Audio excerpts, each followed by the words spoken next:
Assalamualaikum warahmatullahi ta'ala wabarakatuh.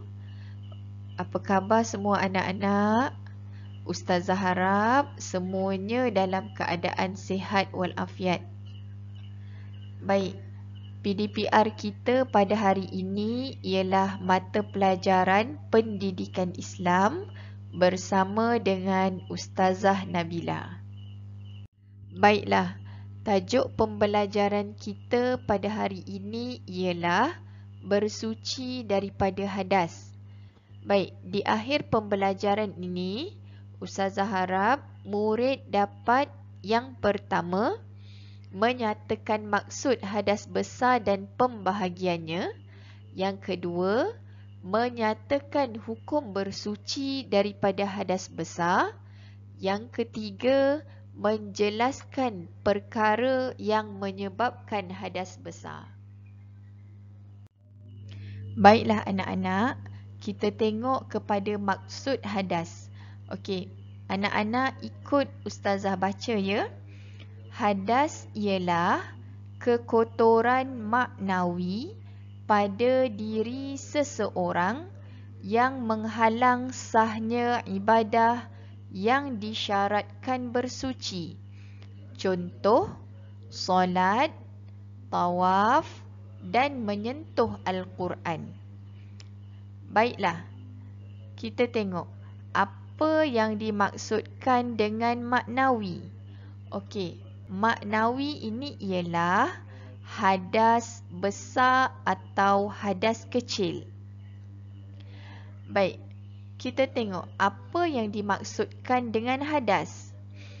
Hadas ni, okey, segala najis yang ada pada badan kita yang menghalang kita untuk solat, untuk tawaf ataupun untuk menyentuh Al-Quran. Contohnya, kita dah terkentut. Bolehkah kita nak menyentuh Al-Quran? Jawapannya, jawapannya tak boleh. Okey, kita tengok kepada pembahagian hadas. Okey, hadas ni ada dua. Ustazah rasa semua dah tahu kan, hadas besar dan hadas kecil. Baiklah, hadas besar ni cara bersuci adalah dengan mandi wajib. Okey, cuba tengok ni atas gambar orang tengah mandi. Okey, kalau kita berhadas besar, kita perlu mandi wajib untuk membolehkan kita solat, untuk membolehkan kita membaca Al-Quran. Okey, kemudian kita tengok hadas kecil. Hadas kecil, cara bersuci adalah dengan berwuduk. Contohnya, kalau kita lepas buang air besar ataupun buang air kecil ataupun kita terkentut. Okey, kita nak solat, jadi kita perlu berwuduk untuk membolehkan kita solat. Seterusnya, kita tengok kepada hukum bersuci daripada hadas. Okey, kalau kita dalam keadaan hadas, macam yang tadi Ustazah cakap, sama ada kita berhadas kecil ataupun berhadas besar, kita wajib untuk bersuci. Kita wajib untuk bersuci. Okey, kita tengok dalam surah Al-Ma'idah. Okey, kita baca sama-sama ya. Bismillahirrahmanirrahim. Wa in kuntum junuban fattahharu. Maksudnya, jika kamu berjunub, maka bersucilah. Okey, berjunub di sini adalah berhadas besar.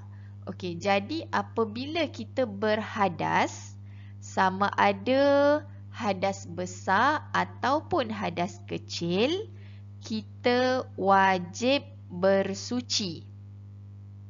Seterusnya, kita tengok kepada sebab berhadas besar. Okey, tadi kita dah tengok sebab hadas kecil. Okey, sebab hadas kecil, anak-anak boleh sebutkan semula sebab berhadas kecil. Yang pertama, kita buang air kecil, buang air besar ataupun kentut. Okey, di sini kita nak tengok sebab berhadas besar. Okey, sebab berhadas besar yang pertama ialah keluar mani. Okey, keluar mani ni bagi orang lelaki yang telah balik. Maksudnya yang dah cukup umur, yang dah sampai umur, dia akan keluar mani.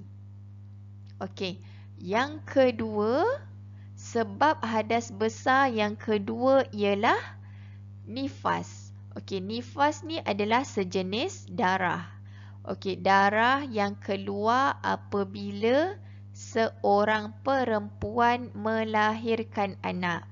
Okey, contohnya kalau kita tengok ibu kita yang dah melahirkan adik kita, tengok tak kalau ibu kita mesti tak solat kan?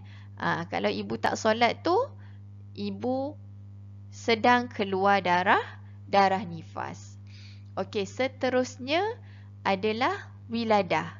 Okey, wiladah ni adalah sejenis darah juga yang keluar sejurus selepas seorang perempuan melahirkan anak.